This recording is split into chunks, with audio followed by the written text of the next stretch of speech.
Antonio Peña Mirabal, exministro de Educación, miembro del Comité Central del PLD, a Juan Ariel Jiménez, exministro de Economía, miembro del Comité Político del PLD, a don Luis Reyes, exdirector general de Presupuesto, miembro del Comité Central del PLD, y a don Rafael Sánchez Cárdenas, exministro de Salud Pública y miembro del Comité Central del PLD. Muchísimas gracias por aceptar nuestra invitación. La dinámica del almuerzo es la siguiente. Tenemos una primera etapa introductoria de 15 minutos para que don Charlie nos explique cómo marcha los trabajos del PLD, las nuevas iniciativas del PLD, su visión del país. Luego tenemos una sesión de preguntas y respuestas. Posteriormente pasamos al almuerzo. Y en el almuerzo también tenemos una sobremesa de preguntas y respuestas. Así es que esa es la dinámica y le doy la palabra a don Charlie Mariotti para que nos dé una primera introducción sobre cómo marcha el PLD, las cosas que han estado haciendo luego de que asumieron las nuevas autoridades y su visión de cómo marcha el país. Primero agradecer al grupo Corrimpio y a ti de manera muy particular y especial esta invitación. Y buenas tardes y buen provecho. La tarea fundamental del PLD y los esfuerzos mayores se han dirigido, se han destinado a ir cumpliendo fase por fase, tramo por tramo, los mandatos emanados del noveno Congreso. Y en eso prácticamente no ha habido una falla. Hasta ahora ha sido un trabajo casi perfecto, porque ha habido mucho sentido de compromiso, mucho sentido, mucha entrega de los compañeros y compañeras. Después de la elección del presidente del partido, del secretario general y del comité político, eso se produjo el día 7 de marzo. A partir del día 15 que se produjo, digamos, la juramentación en un acto en el Palacio de los Deportes, la agenda, el cronograma se ha ido abordando en el tiempo que se ha aportado. Entramos inmediatamente, a partir de la proclamación, entramos en el proceso para la elección de los titulares de las secretarías. Y se hizo un proceso que posiblemente no lo ha realizado ninguna entidad política en la República Dominicana. Proceso por el línea, perfiles, entrevistas, evaluaciones, para usted aspirar a ser titular de una secretaría de un partido. Pero nunca se había visto en la República Dominicana. A partir de ahí nos fuimos a un proceso de elección. Que se entienda, no se le negó derechos a nadie. Todo el que fue se evaluó. Ahora, se puso una nota mínima de un 70. Y finalmente, usted mismo se ponía en el camino o se salía del camino. Fuimos a un proceso de elección que fue ejemplar. No hubo una sola queja. Y para que se sepa, hubo secretarías importantes donde la diferencia fue de un 1 y algo por ciento. De un 1 y algo por ciento. El caso de la Secretaría de la Juventud, que fue súper reñida la votación. Pero algo interesante, y que es bueno que lo vayamos entendiendo, se dieron sorpresas, marcas históricas del PLD, marcas históricas del PLD. Casi perdieron, estuvieron a punto de perder, y otras perdieron, para que se sepa. Y eso para nosotros es muy, pero muy significativo y muy importante. Ahora, después de ese proceso, estamos trabajando para la escogencia de 12 subsecretarios o subsecretarias por cada secretario. Y estamos en los mismos perfiles. Pero en este caso, hay un especial interés en que haya un sentido del territorio, de la territorialidad. Es decir, 12 subsecretarios, subsecretarias, pero con presencia nacional, en función de las capacidades y las aptitudes. Y y la actitud también, el compromiso con el partido. Pero además estamos haciendo mucho énfasis en la parte de juventud y en la parte de mujer a la hora de componer ya, hacer esa composición de cada una de las secretarías. Las secretarías son, en la visión, en el nuevo modelo de gestión partidaria que queremos construir, las secretarías son un brazo político que van a tener responsabilidades, no solamente de vocería, sino real y efectivamente de proponer, de discutir, de evaluar políticas, pero sobre todo en un espíritu de rigurosidad técnica, compromiso país, sentido crítico, constructivo, porque al final no es criticar por criticar, sino tratar de construir. Y por eso tratamos de que los titulares y la composición de las secretarías fuese la más idónea y con el perfil técnico y de capacidades más altas.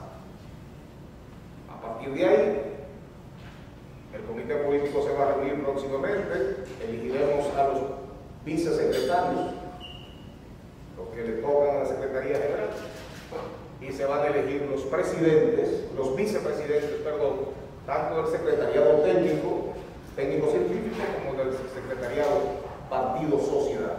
Eso es agenda pendiente. Mientras tanto, ya estamos haciendo los talleres para que los compañeros miembros del Comité Central, que van a servir de facilitadores, y los enlaces del Comité Político se aprendan y manejen de la A a la Z lo que va a ser la nueva línea de organización electoral del partido.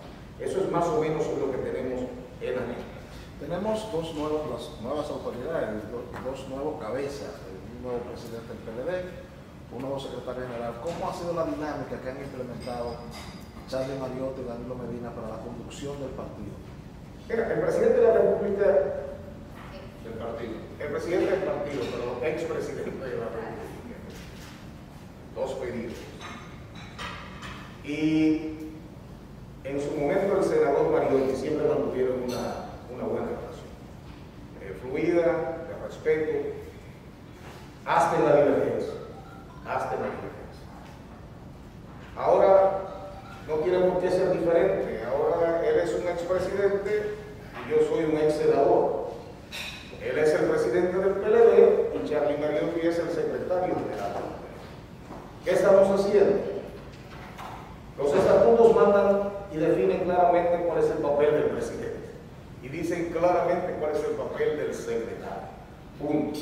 Ahora, hay un manejo político, hay un manejo interrelacional, hay un manejo de todos estos talentos que tú ves aquí sentados, los que no están, donde lógicamente el secretario, el presidente, tiene un peso muy fuerte, porque es el líder. Ahora, quien lleva el día a día del partido y el secretariado orgánico es el secretario general. Y el secretario general tiene que manejar organización y electoral. Las secretarías que son claves para desarrollar la línea organizativa y electoral están en manos del secretario general, del secretariado orgánico. Entonces nosotros tenemos que vivir permanentemente en comunicación. Y hasta ahora ese proceso se está dando de manera muy fluida. No entiendo que no habrá motivos para ningún tipo de fricciones, no las avanzo ni las veo en el horizonte.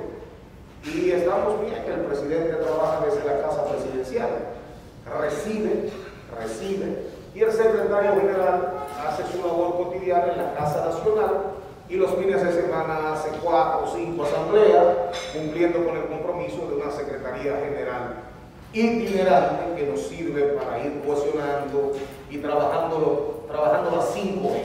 ¿Tú sabes cuáles son las 5 E? Nosotros tenemos 5 E y 5 pilares. Las 5 E son energía, entrega, energía, entusiasmo, eficacia y eficiencia. Y tenemos 5 pilares: cohesión, convicción, multiplicación, sumar y multiplicar, nada de restar ni dividir, movilización cuando pongamos la casa ya totalmente en orden, comunicación, que eso es lo que estamos haciendo aquí hoy. Y el presidente del partido y el secretario general son una yunta, son una yunta. Estamos ahí y estamos claros de lo que nos toca. Negro, perdón, sobre eso mismo, una pregunta de orden. Pero ustedes se coordinan, tienen una estrategia, como lo digo, porque de la respuesta de usted se puede desprender como que cada uno está despachando en un lado, cumpliendo sus funciones específicas, pero hay una estrategia en común que están coordinando, que están llevando de manera totalmente. Sí. No hay reunión, toda reunión hacemos reuniones previas. Cuando el comité político se va a reunir, la gente la hacemos de común acuerdo. Pero al final, lo importante, también hay que ir desterrando el personalismo. Por eso estamos trabajando, para que no sea un tema de si él y yo nos reunimos o no. Es también un tema de construir procesos, de construir manuales, de tener un verdadero plan estratégico institucional, que sea el que nos mande. Ahora, los elementos tácticos, los del día a día, bueno, eso los discutimos, pero las líneas generales, el plan estratégico ya comenzó a trabajarse, Juan Ariel participó en esa comisión y ya se le está mandando a cada uno de los miembros del comité político toda esta semana para que opine. Pero la idea de nosotros es que no sea un tema de lo que diga el secretario general, que no sea un tema de lo que diga el presidente del partido, sino que nuestras pautas generales las tracen documentos, los estatutos como primer documento. Claro, las leyes y la Constitución de la República, lógicamente, nuestros estatutos, pero también nuestro plan estratégico institucional, que posiblemente lo estemos anunciando y dándolo a conocer al país dentro de un mes. Pero mientras tanto, el país entero está movilizado.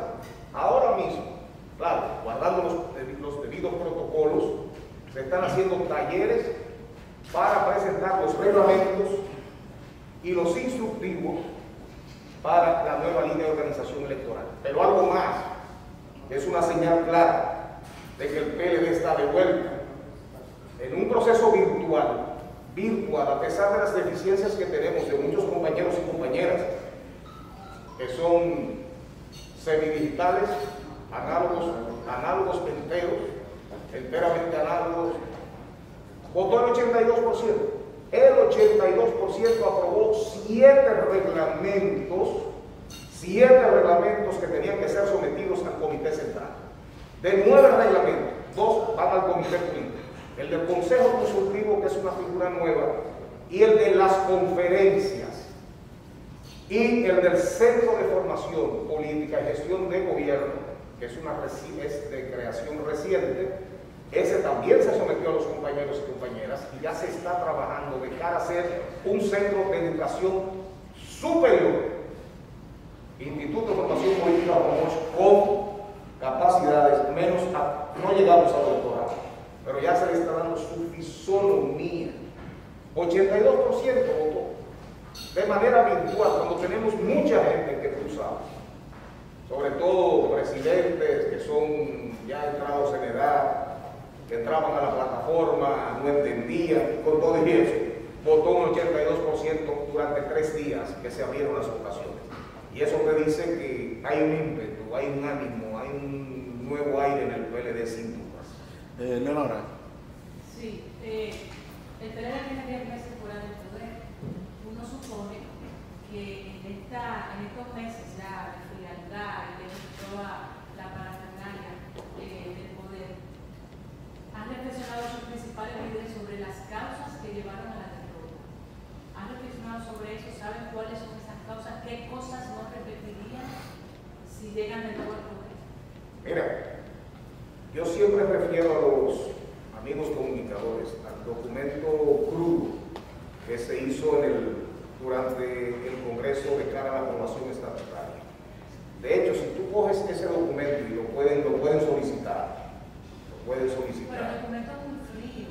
Bueno, o sea, yo preferiría como la palabra, la definición más... Tú me estás preguntando y yo te estoy diciendo que fue un ejercicio que se hizo a nivel nacional. Y los compañeros se plasmó por escrito. Toda la opinión de los compañeros, en la medida que fueron coincidiendo y se cogió, digamos, el volumen de cada opinión. ¿Por qué perdimos? División, ¿qué porcentaje tiene la razón división? Nos alejamos, nos desconectamos de la sociedad, sobre todo de la clase media. ¿Qué porcentaje tiene? Perfecto. A un resumen de eso, o sea, no exactamente eso. La corrupción, sí, pero eso es lo que estoy respondiendo. Corrupción, ¿qué porcentaje tiene? Perfecto. Y lo analizamos, y de hecho, en el primer borrador del plan estratégico, lo que estamos diciendo es, seamos honestos, seamos sinceros, y digamos dónde fallamos, dónde nos equivocamos, y cuál es el espíritu y el deseo que tenemos de introducir correctivos. De hecho, entre los reglamentos que se aprobaron, hay uno que se denomina fiscalización y rendición de cuentas. Eso es nuevo en el PLD.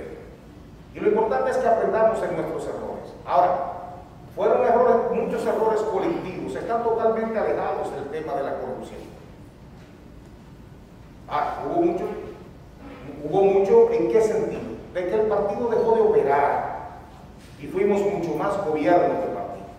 Y eso también sale a reducir en las expresiones de los compañeros. O sea, llegó un momento en que fuimos más gobierno que partido. Entonces, en la medida en que tú eres, ¿por qué en los estatutos se pone ahora que el secretario general no puede aspirar? Si llegásemos al gobierno, el secretario general y el presidente del partido tienen dos impedimentos. Oye, que sí. No pueden ser funcionarios eventualmente de un gobierno, del PLD, y no pueden aspirar a la presidencia de la República. Pero eso existía antes, lo cambiaron desde que ganaron. Pero ahora no hay manera de cambiar. ¿Por qué? Porque eso te tiene, entonces habría que convocar al comité central y el comité central y habría que volver a las bases del partido y las bases están enviando señales claras de que no va a ser tan fácil. No va a ser tan fácil, porque uno está viviendo, lo que uno está viviendo, te dice que las bases realmente quieren volver al poder, pero no para repetir los errores del pasado. Y yo estoy sorprendido del nivel de conciencia, que hay entre los dirigentes medios y los dirigentes de base. Entonces no va a ser tan fácil.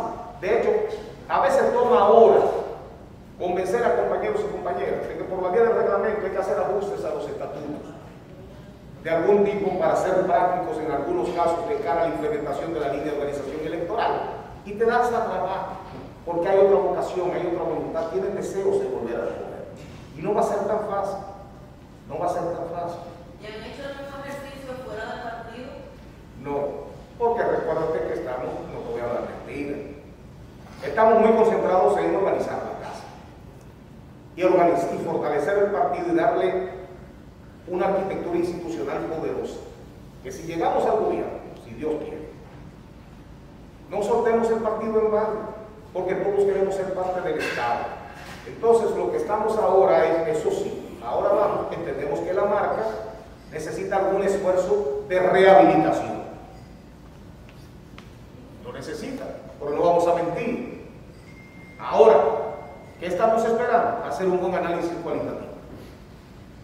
Para entonces definir rumbo en materia de gestión de la comunicación estratégica, una comunicación más inteligente, digitalmente más inteligente, ver cómo vamos a trabajar con los medios tradicionales que al final todos ya son digitales también, pero posiblemente son la primera fase de donde se genera, el primer espacio donde se genera la información, pero la idea es ir cohesionando todos los elementos que nos pueden ayudar, que pueden contribuir a rehabilitar, a mejorar esa imagen. Pero vamos bien, pero con rigurosidad científica, no a ciegas. Si no hacemos un buen focus group, si no hacemos una buena investigación cualitativa, estamos haciendo investigaciones cuantitativas. Perdón, ¿y el estilo del presidente del partido va a ser el mismo? O sea, ¿El qué? El estilo del presidente de Danilo Medina va a ser el mismo, o sea, de no tener un contacto hacia afuera. El presidente en su momento saldrá a las calles. Saldrá a la calle a tener ese contacto. Pero lo estamos esperando desde que No se sabemos dónde está Danilo, ¿dónde está Danilo? Mientras tanto, el secretario general está haciendo lo que le toca sin distracción. Cuando el presidente salga a la calle, yo entiendo que eso será cuestión de 2, 3, 4 meses, pero el presidente está trabajando y está en la calle, lo que no está él no está frente a los medios, no está viajando al interior del país, no está viajando al exterior del país, pero está recibiendo todos los días, o sea que no deja de estar en las calles. Sí. Bueno, sí, mi pregunta va orientada a eso mismo. Ustedes están organizando el partido de manera interna, pero aspiran para las próximas elecciones. Sin embargo, el oficialismo dice que el PLD no tiene calidad moral para criticarle nada de lo que está haciendo. Igualmente, cuando subimos noticias sobre declaraciones que ustedes dicen, la gente le llama corrupto. Recientemente a Chanel tuvo que citar a alguien en el Galería 360, pero todo fue a nivel de redes, porque a alguien le llaman corrupto. ¿Cómo se sienten ustedes cuando reciben esos ataques de la sociedad y también del oficialismo? Bueno, bajo la presunción de que ustedes, el PLD como tal, ustedes el PLD en el gobierno no tuvo prácticas transparentes. ¿Qué respuesta ustedes pueden dar sobre eso? Bueno, no respondemos con el nivel, digamos, de irresponsabilidad, de que la corrupción es sistémica, que va a ser eterna, que no va a desaparecer nunca, que llegó aquí con los españoles y que está debidamente documentado el primer acto de corrupción en la historia de la isla, ¿verdad? Pero lo que sí podemos decir totalmente y frontalmente es que primero, y eso quiero que me lo escuche bien y qué bueno que me está grabando, primero, me refiero a lo que dijo el presidente Luis Abinader. La responsabilidad penal, la responsabilidad es particular, personal, y que pueden haber correligionarios, compañeros que están primero supuestamente están inculpados de haber cometido un supuesto ilícito, ¿de acuerdo?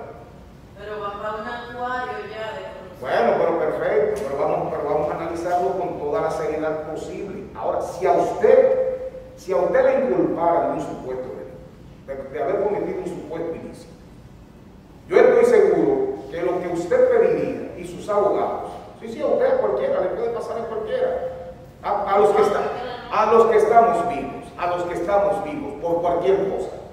¿Qué es lo que usted pide? Garantías procesales. ¿Dónde están contenidas? En el Código Procesal Penal y en la Constitución de la República. Ahí no es que está consagrado el debido proceso y la tutela judicial efectiva.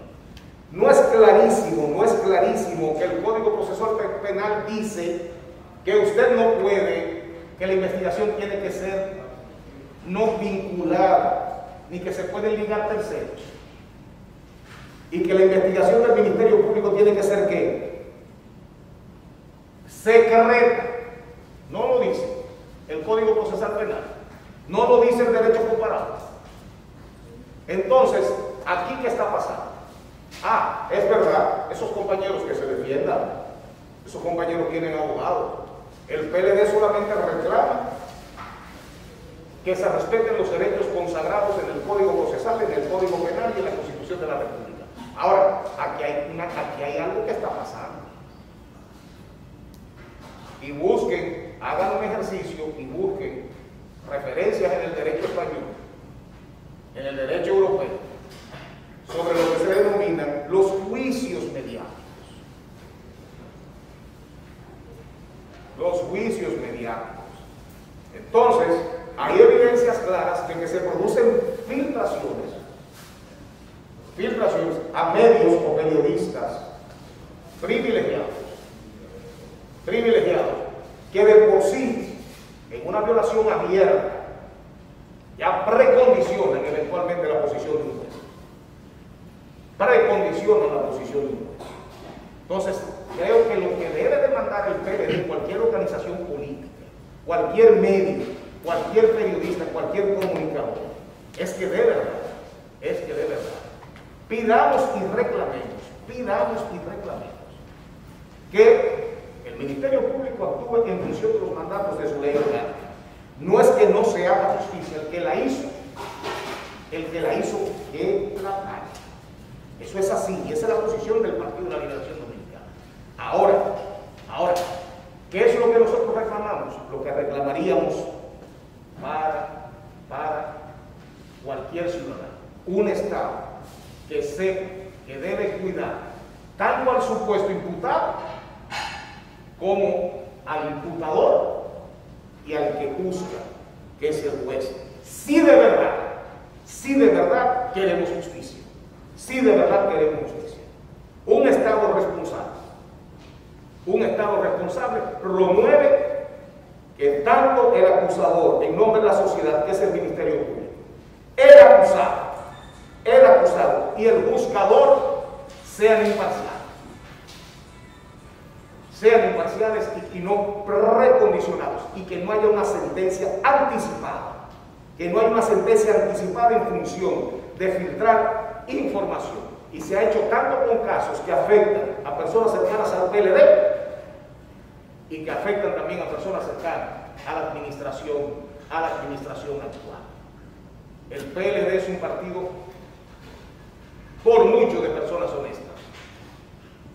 Ahora, ¿son todos los PRMistas santos? ¿Son todos los PRMistas santos? ¿Son todos los reformistas santos? De todo hay bajo el cielo.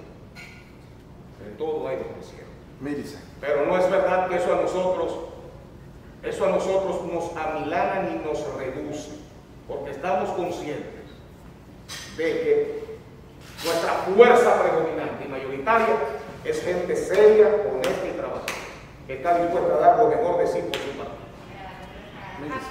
Tengo una pregunta para don Antonio y una para don Charlie a propósito de esto. En el caso de don Charlie, este nuevo curso que ha tomado esta denuncia de una rama contra la, ya no fiscal, procuradora, Berenice, ¿cómo lo ve el PLD?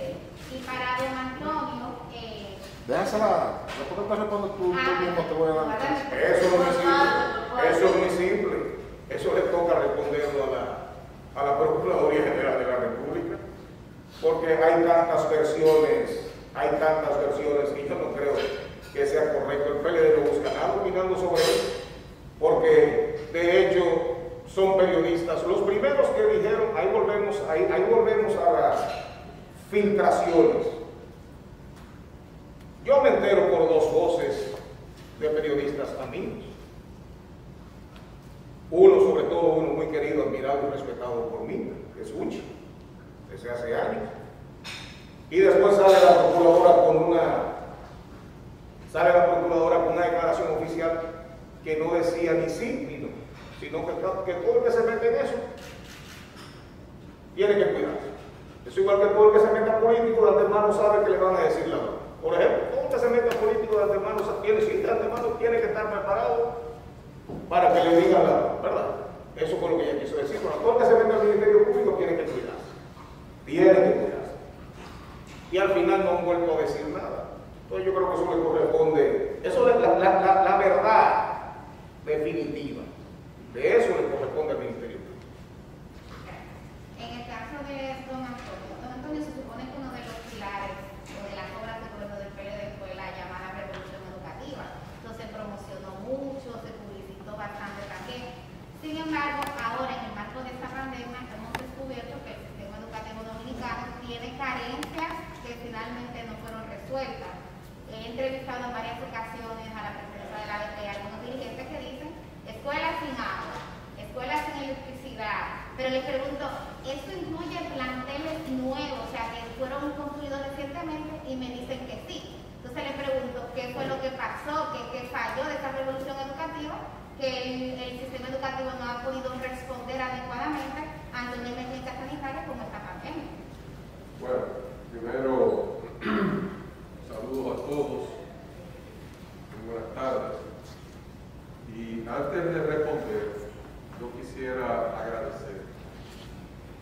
agradecer a don Pepín Monegro. Quisiera que me regresara un poquito, porque en marzo del año pasado, cuando estaba al frente del Ministerio de Educación y veíamos lo que venía con el tema de la pandemia y que el Ministerio hubo que hacer de tripas corazón para rápidamente poner en línea una plataforma que les sirviera de base a los estudiantes para poder accesar. Cuando tocamos la puerta de don Pepín, sin titubeos, don Pepín puso a disposición del Ministerio de Educación para la transmisión de un programa televisivo que nosotros producíamos en Radio Televisión Educativa y que se difundía por Radio Televisión Educativa, el canal 81 de Claro TV, por CERTV, y veíamos que la cobertura no era suficiente para llegar a todo el país.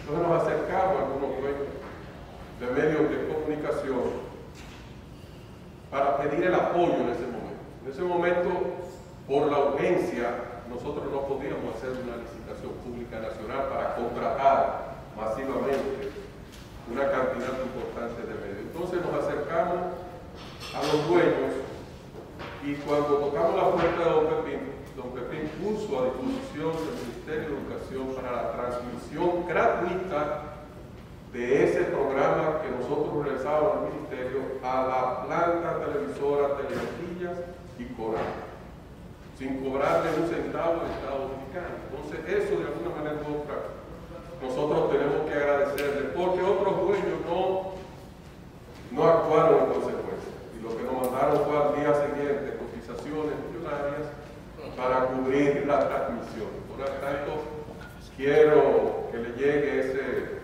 ese agradecimiento en nombre de los estudiantes dominicanos a don Pepín Correa. Mire, el sistema educativo dominicano tiene sus fallas históricas y nadie en el mundo estaba preparado para lo que la pandemia del COVID-19 le trajo al mundo. Nadie. Ni el sistema sanitario, ni el sistema educativo, la economía, o sea, nadie estaba preparado para eso. Y por ende nos toma de sorpresa y tenemos que actuar de manera rápida y creativa para paliar y ver de qué manera nosotros podemos, de alguna manera u otra, enfrentar con éxito lo que se nos venía.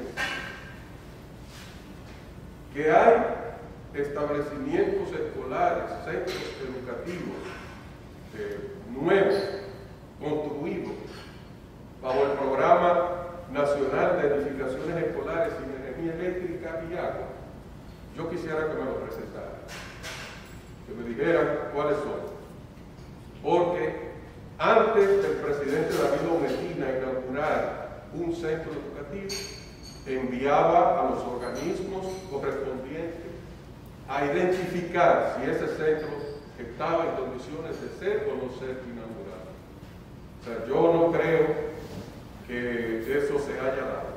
Ahora bien, de los 7,000 planteles escolares que nosotros dejamos aproximadamente, nosotros le entregamos al coordinador de la Comisión de Transición que designó el ministro Fulcar a su hermano Julito, nosotros le entregamos una cantidad de casi 500 centros escolares que venían con ciertas dificultades con el suministro de agua potable. Pero en eso no había ni un centro escolar del Programa Nacional de Edificaciones Escolares. Y le dejamos listo el levantamiento, dónde estaban, cuáles eran, e incluso los términos de referencia de la licitación pública nacional que nosotros ya habíamos preparado para darle solución a ese tema del abastecimiento de agua potable a esos centros educativos. O sea que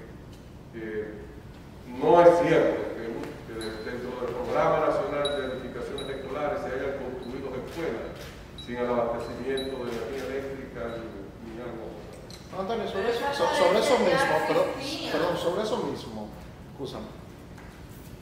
Casi 10 meses después, cuando van a abrir, descubren las autoridades que esos centros no tienen aula, o sea, no sé dónde estaban 10 meses antes. ¿Cómo explica usted, ya como dirigente de oposición, que el gobierno se entere de que ese centro no tiene agua 9 meses después cuando lo van a abrir? Mira, desde Educación, el actual ministro, desde antes de llegar a ocupar el cargo, ha tratado alcanzado por la revolución educativa de los 8 años de gestión del presidente Danilo Medina Sáenz. Y desde antes de ser ministro, empezó a decir que el sistema no servía, que ellos iban a crear un modelo nuevo, como si en términos de educación, la creación de un modelo educativo se produce de la noche a la mañana. Es más, eso no es el producto de un cuatrenio. O sea, eso toma tiempo. Los logros en la educación son de medianos y largo plazo. Por tanto, tú no vas a tener resultados de la noche a la mañana. Entonces, en ese afán de querer desmeritar todo lo que se obtuvo y que para mí constituye la gran obra de gobierno del presidente Danilo Medina Sáenz, la revolución educativa, entonces a eso hay que desbaratarlo y hay que decirle a la población de que no es cierto lo que ocurrió, pero los hechos son más elocuentes que las palabras. 23.000 nuevas aulas que están ahí, 23.000 nuevas aulas construidas bajo el programa de edificaciones escolares que existen. Alrededor de 700.000 dominicanos que en el año 2012 no sabían leer y escribir, que están alfabetizados, bajando el índice de analfabetismo de casi un 12 a menos de un 5% en la República Dominicana, algo histórico. Pero ¿y el programa de integral a la primera infancia que se creó, donde tenemos alrededor de casi 300 niños en edad de 300.000 niños en edad de 0 a 5 años, que cuando el presidente Danilo Medina llegó apenas eran 8.000 y pico que habían atendido a través de las estancias infantiles del Instituto Dominicano de Seguros Sociales, y se crea toda la institución, el Instituto Nacional de la Primera Infancia, el INAIP, para atender eso, que es fundamental. Y ahí los hijos de 0 a 5 años de la gente más pobre de nuestro país tienen acceso, y sin embargo eso ha sido abandonado por las actuales autoridades. Ha sido abandonado ese programa, y esas estancias están todas cerradas. Y ni hablar siquiera de la dignificación magisterial que representó la revolución educativa del presidente Danilo Medina.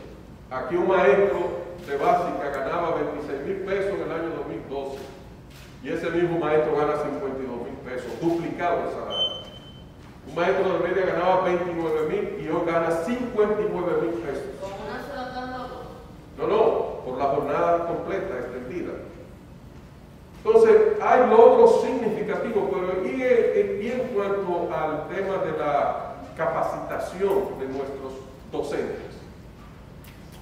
O sea, si yo le digo a ustedes que el Ministerio de Educación en 8 años invirtió alrededor de 25.000 millones de pesos en capacitar a nuestros docentes, ¿ustedes me lo creen? Pues sí, se hizo esa inversión.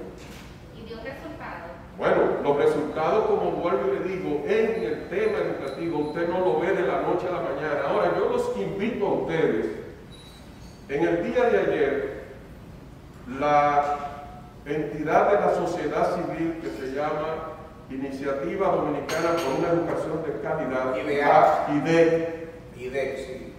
que desde que se creó el 4%, viene evaluando semestralmente el comportamiento y los desarrollos y los logros alcanzados en el sistema educativo dominicano.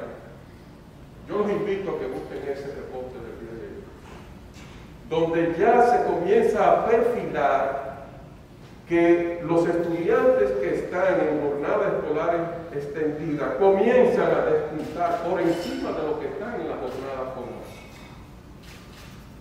donde se comienzan a ver que la tasa de abandono escolar ha reducido significativamente, donde la tasa de promoción de estudiantes también ha crecido de manera significativa en estos 8 años de gobierno, donde se ve la tasa de cobertura de la educación de los distintos niveles, cómo se ha expandido en estos 8 años. O sea, los resultados están ahí, y no lo digo yo, lo dice una organización de la sociedad civil, donde está Educa, donde está Inicia, donde está ADP, donde están todas las todo lo que tiene que ver con el tema educativo. O sea, uno no puede entrar en un tema tan delicado como el educativo para un país, estar jugando a la política. Y yo siento que las actuales autoridades, cuando nosotros le dejamos el 15 de agosto, mire, estas escuelas hay que dotarlas de agua potable, y sea 10 meses después que ellos están diciendo que no tienen agua. Cuando nosotros se la identificamos y le dijimos, mire, están aquí, están en este lugar, alrededor de 500 escuelas. Entonces eso es jugar a la política. ¿De un total de cuántas escuelas? De un total de más de 7.000 escuelas. Entonces eso es querer politiquear con el tema educativo. Y para mí el tema educativo es fundamental para un país, porque es el que tiene que ver con la formación de la gente, de los muchachos, los jóvenes, los adolescentes, que van a dirigir en el futuro la nación. Eso era un 8%, ¿no?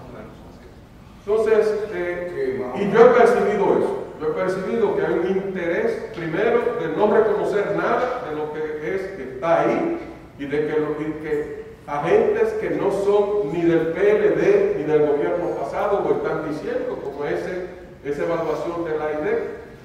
Y sobre todo porque los resultados, por más que usted quiera, están presentes, están ahí, son palpables. Leonora. Sí, me gustaría que por favor Raúl Sánchez Cana nos hable de una ponderación. Lo primero que tenemos que ver es el presente brote, que está precedido por unas modificaciones de las políticas que se llevaban a cabo de control. Principalmente la apertura económico-social y turística que se propició desde el gobierno, que conducía lógicamente a la ruptura del distanciamiento tan necesario para el control como medida general de la epidemia. Eso se fue empujando, incluso recordemos noviembre, diciembre, enero, cómo se motivó a que la gente hiciera turismo con fines de salvar, porque esto debemos entender lógicamente de que las empresas han estado viviendo una situación sumamente difícil. Los empleos perdiéndose y amenazados, y además con la desaparición de protecciones establecidas en el gobierno del presidente Medina, con fase 1, fase 2, PATI, una serie de protecciones sociales que amortiguaron la emergencia de la pobreza que estamos ya mirando, no solamente aquí, sino cómo la pandemia está definiendo riqueza a nivel internacional. Eso está bastante claramente establecido. Entonces, por otro lado, en la parte sanitaria, evidentemente que tenemos una seria debilidad comunicacional, de procedimientos de rastreo, localización, PCR, aislamiento y vigilancia sanitaria efectiva, acompañada porque debajo de todo eso está la sustitución de los cuerpos técnicos que desde el inicio y antes de la pandemia habían ganado la experiencia principal en el entendimiento y manejo de la misma. Esos dos elementos de apertura y debilidad en la parte sanitaria, pues sencillamente, cuando abrimos, el virus cobra. Cuando cerramos para mejorar la parte sanitaria, pues lógicamente las empresas sufren. Entonces siempre he insistido, ese balance imprescindible entre apertura, ustedes lo vieron en toda Europa, todos los países, abrían y al mes, 2 meses, volvían para atrás de nuevo para contener la expansión del virus. Aquí fuimos muy liberales en ese sentido y todavía en enero, que es el mes más catastrófico en casos que tuvimos, durante la gestión nuestra, julio fue el mes que tuvimos 1.200 casos diarios promedio. Enero tuvo 1.403. Y ahora estamos siguiendo esa política envueltos en la emergencia de un nuevo brote en el que el cúmulo de esa apertura, las deficiencias en la vigilancia sanitaria agravada por otro elemento que hay que señalar: ¿cómo se hace vigilancia sanitaria sin PCR? Tomando la resolución de que cada año nos hagamos una. Eso es imposible. Y no es la vigilancia sanitaria el hecho de usted poner un camión aquí y otro allí. Es que las direcciones provinciales en su territorio tienen que tener los dispositivos para la toma en los puntos calientes de las muestras que se dan, y eso va creando la estadística de vigilancia del comportamiento del virus, acompañado de las intervenciones sectoriales que tienen que hacerse. De todos modos, es bueno, y siempre quiero recalcar, no soy de aquellos que viven denostando al país, que se expresan de mala manera de nuestro país, hablando de este paisitos, etc. Ese tipo de cosas no. Puedo señalar elementos que nos dicen, con todas las dificultades que hemos tenido, la letalidad dominicana y los positivos identificados. Estados Unidos tiene 33.3 millones de afectados. ¿Eso qué significa? El 11-12% de personas que se infectaron en el país más rico, con más desarrollo tecnológico, con todos los poderes posibles. Nosotros tenemos 294.000, 2.9% de la población. Con sus registros, digamos que sí, el 100% está subregistrado, menos el 6%. La letalidad nacional 345. Digamos que también aquí hay, y lo puedo reafirmar, hay un subregistro. Ayer no es verdad que murieron los que dijeron. Y pasó en enero, pasó en diciembre y pasó en noviembre. No es verdad. Y lo que estamos mirando ahora mismo en los hospitales es un desborde de alta preocupación, y por eso llamamos a la unificación nacional. Es que todos los sectores tienen que involucrarse en el liderazgo nacional. Tenemos 3.5 millones de vacunados, 1% bajo, incluyendo una vacuna.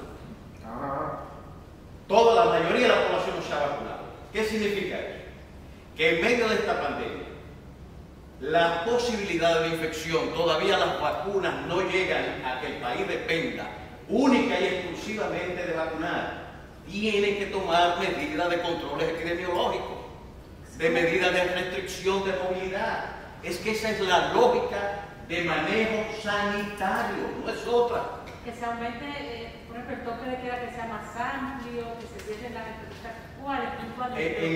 En la circulación comunitaria, el toque de queda como tal puede jugar unos efectos de cierre, como se ha hecho en todos los países. Cierre completo, 2 semanas, que es el ciclo 14 días del virus. Usted cierra, comprime los contagios, lo baja a un nivel y mejora la vigilancia epidemiológica, las intervenciones puntuales en los puntos calientes, para evitar esto que está pasando.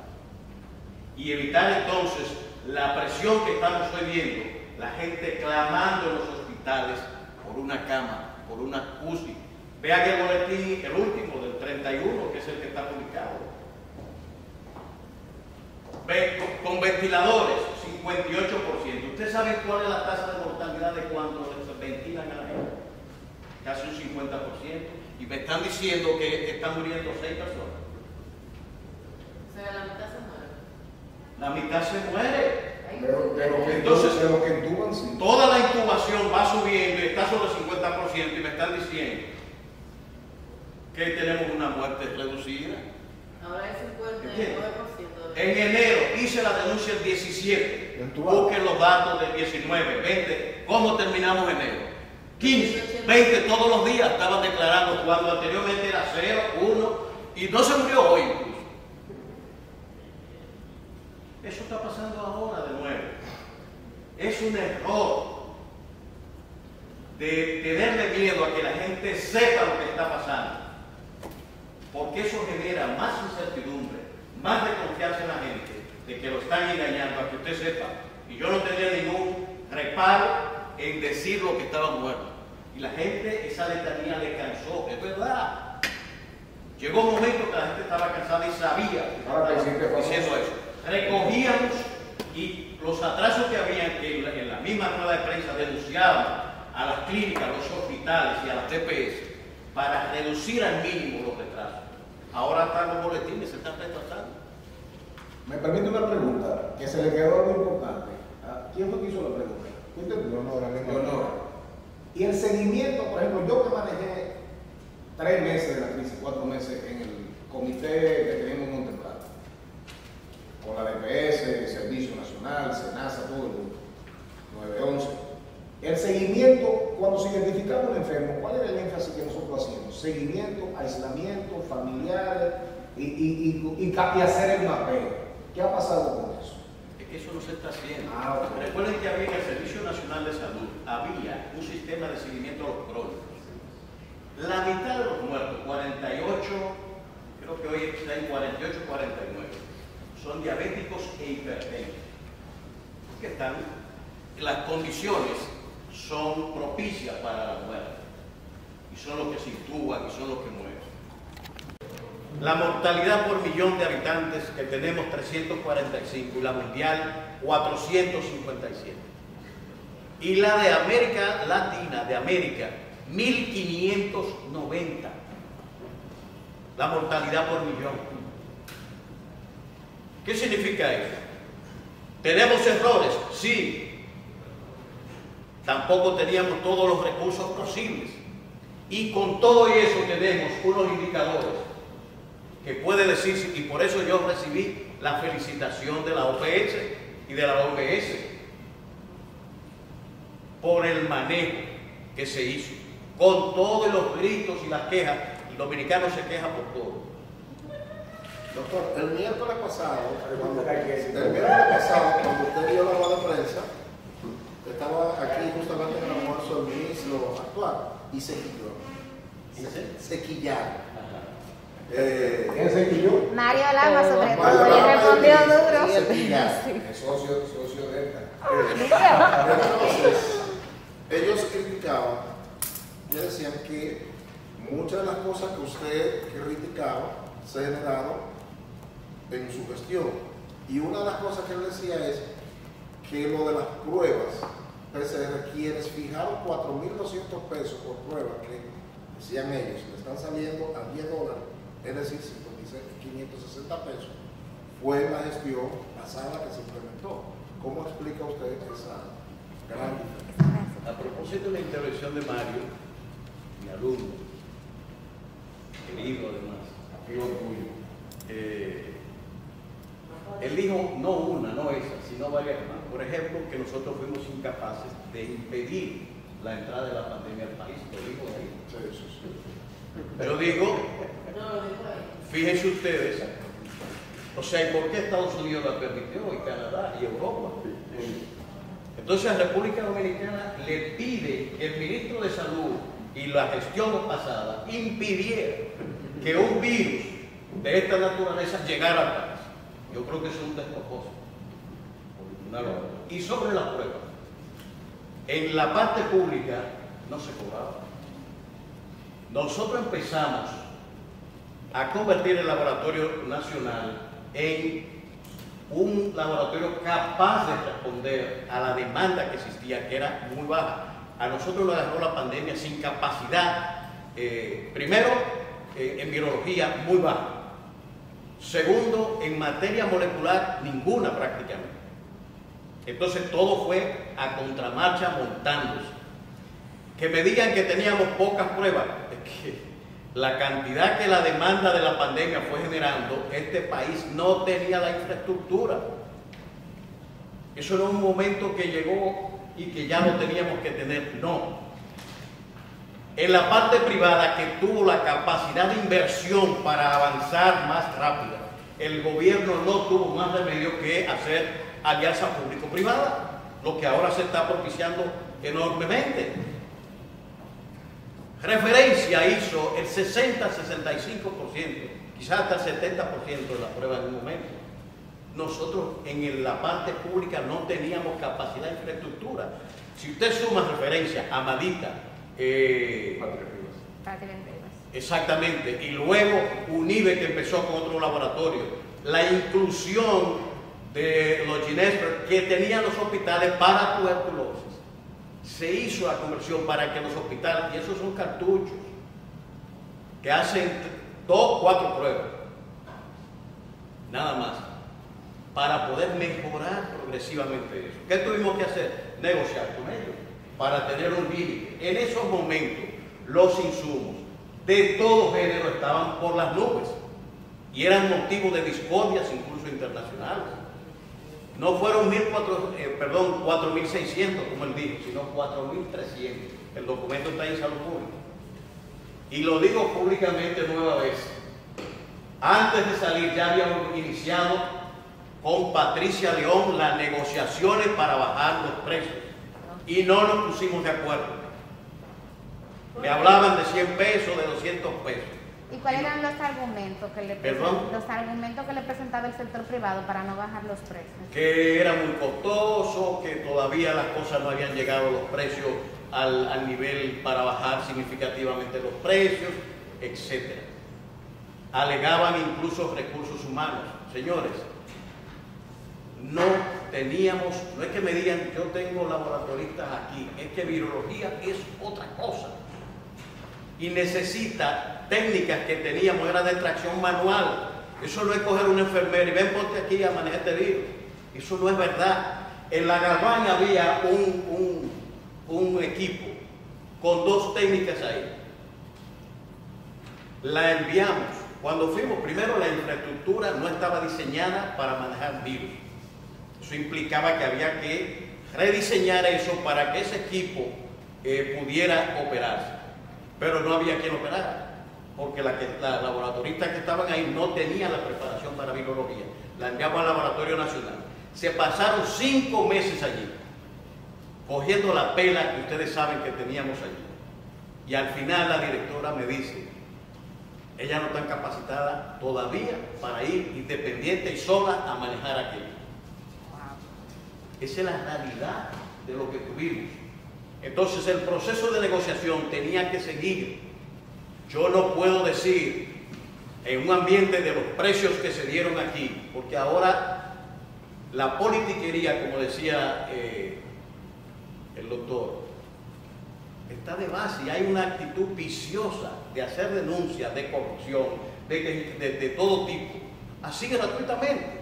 Y cualquiera va a los medios y se traga la honra de cualquiera, que es lo único que yo tengo. Y no acepto que nadie me cuestione. Que cuestionen la política, estoy de acuerdo. Y discutamos las políticas, la corrección que pueda haber. Pero ese juego vicioso con que aquí estamos moviendo, la verdad que nos va a hacer mucho daño en un momento en que el liderazgo nacional tiene que unificarse. Las iglesias, hay muchas por ahí que están propagando orientaciones antivacunas, eso lo sabe todo el mundo. Y ateos Y también. entonces, Y y ateos también, Yo tengo varios ateos. y otros que aún siendo, y gente que aún siendo creyente, Pero malo creyente. Pero todos no son ateos los que están allí. Doctor, el teteo. Doctor, escúchame, sobre eso mismo, Charlie Mariotti hoy divulgó una carta dirigida al presidente Luis Abinader planteando que se una y que se convoque el liderazgo nacional, incluyendo los partidos políticos, para el tema de la vacunación. ¿Ha tenido alguna reacción, Charlie, sobre eso? En la línea de el doctor Rafael Sánchez Cárdenas salió electo titular de la Secretaría de Salud del país.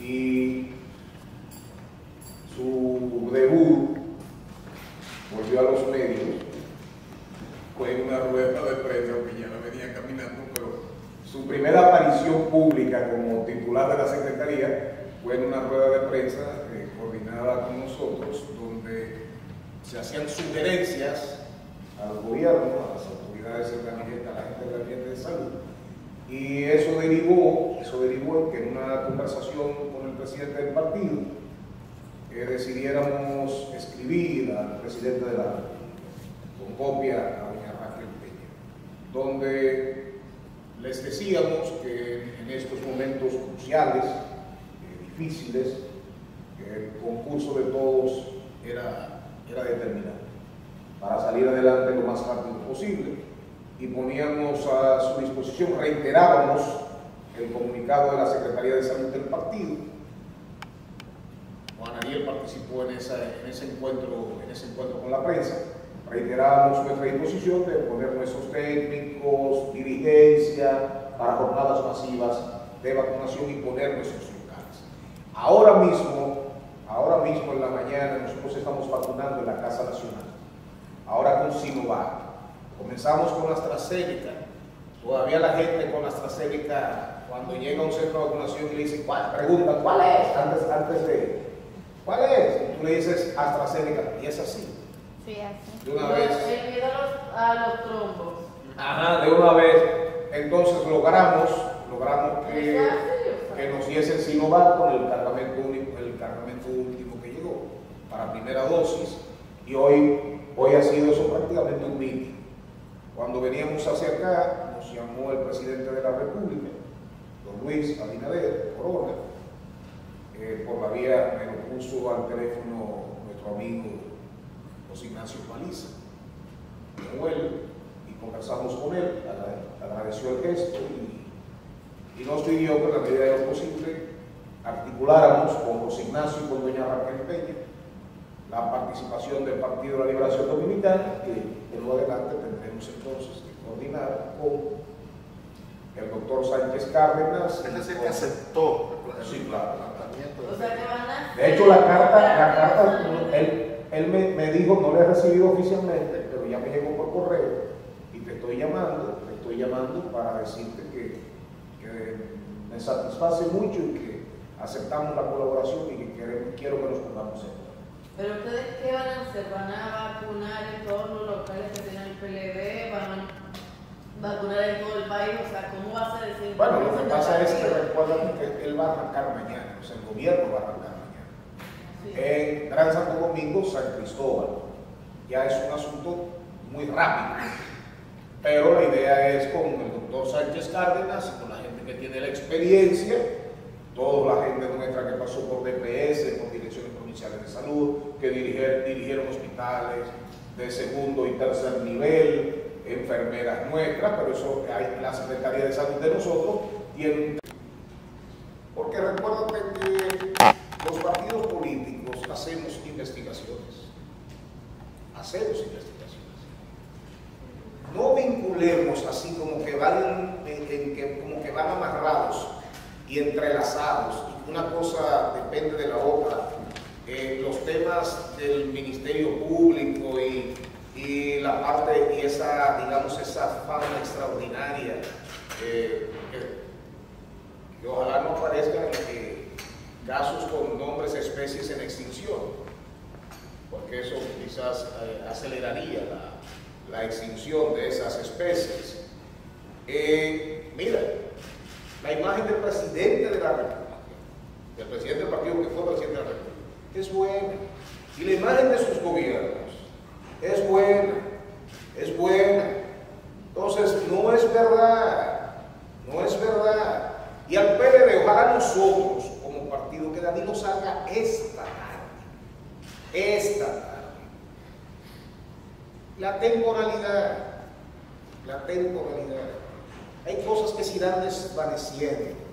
Como decía el doctor Sánchez Peña Mirabal, la temporalidad de todos estos procesos y todas estas cosas, y el partido se irá recuperando, y el que Danilo salga a la calle nos hace como partido, nos ayuda, porque Danilo es una figura, Danilo es el líder del PLD, no nos perdamos. Y las encuestas nuestras, y las del propio gobierno, y la del sector privado, dice que hay todavía, que con todo y esto, con todo lo que está pasando, la valoración de los gobiernos del PLD cada día crece, y lo sabemos, por eso no nos detenemos ni nos distraemos. Y el liderazgo interno, de cara a un 2024 en el que ustedes pretenden sea, ¿cómo se está manejando eso? Mucha. ¿Hay brechas o hay centralismo? No. Van a costar a un nuevo líder, Óyeme. a los jóvenes del partido. No nos engañemos. No es verdad que nosotros vamos a cambiar el desgaste de 20 años, porque el poder desgasta, y si los ejercicios son largos, desgasta más, independientemente de las realizaciones positivas. Llego hasta la belleza cansa. Dice una canción, no es así que dice una canción. Porque el aire de José José. Ah, tú sabes de eso. Entonces, hasta la belleza cansa. Ahora, nosotros no podemos descansar. Mira expresiones. Aquí hay 4 funcionarios públicos, exfuncionarios públicos, sólidos, formacionalmente hablando, profesionalmente hablando, y con una buena imagen pública. Pero cada día entran más jóvenes, entran más mujeres. Ahora, por eso es que el partido no se detiene, el partido sigue trabajando. Ahora, no vamos a cambiar culturas predominantes, paradigmas de la noche a la mañana. No es verdad. Pretender que el secretario general, que el PLD, que Juan Ariel, que los nuevos que entraron al CPE, que los nuevos titulares de la secretaría van a romper, van a hacerle así, van a voltear eso de la noche a la mañana, irreal, ilusorio. Ahora, lo que tenemos es que definir horizontes, rumbos, propósitos, el aspecto misional, cuál es la visión, qué es lo que queremos y trabajar para lograrlo. ¿Qué tiempo? 1 año, año y medio. Pero va a haber vicios ahí, va a haber vicios. Y habrá gente que desde que se le dé la primera oportunidad posiblemente vuelven y cometen inconductas. Pero tenemos que lidiar con eso. Y estamos dispuestos a lidiar 24/7.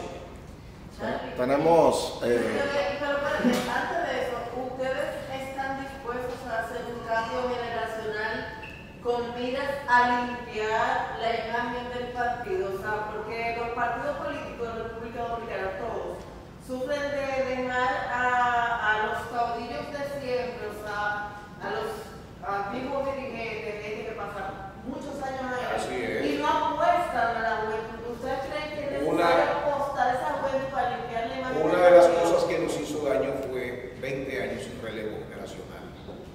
Eso aparece en todas las reuniones y asambleas que hacemos.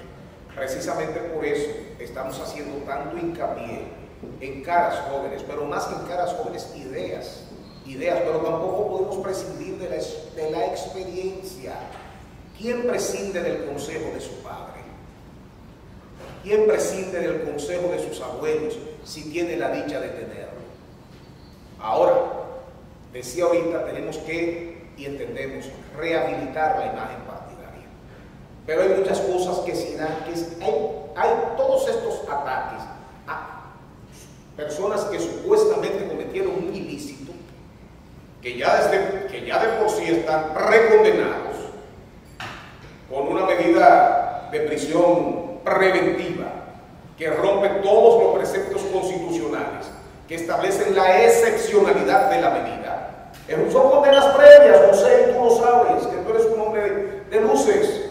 Son condenas previas. Entonces, todo eso son golpes, son pellizcos que nos dan, pero no nos detenemos y sabemos que eso, en la medida en que la realidad se vaya imponiendo y salgan a la luz todas las violaciones procesales a los derechos de los supuestos imputados, eso cogerá su debido curso. Mientras tanto, yo lo reitero y lo digo, el secretario general seguirá siendo un secretario general itinerante, sin desmayar, trabajando 24/7 en todo el país y en las seccionales del exterior. Y en ese espíritu estamos todos. Vaya a la Casa Nacional un día, para que usted vea que todos los días ahí hay actividad. Claro, salimos del poder. Hemos agotado una primera fase, hemos dejado para la segunda La fase. parte económica y eléctrica, la parte fiscalidad. Vamos a tratarla en la sobremesa. Como el tema económico es tan denso, necesitamos estar alimentados para tratarlo. La situación económica actual, lo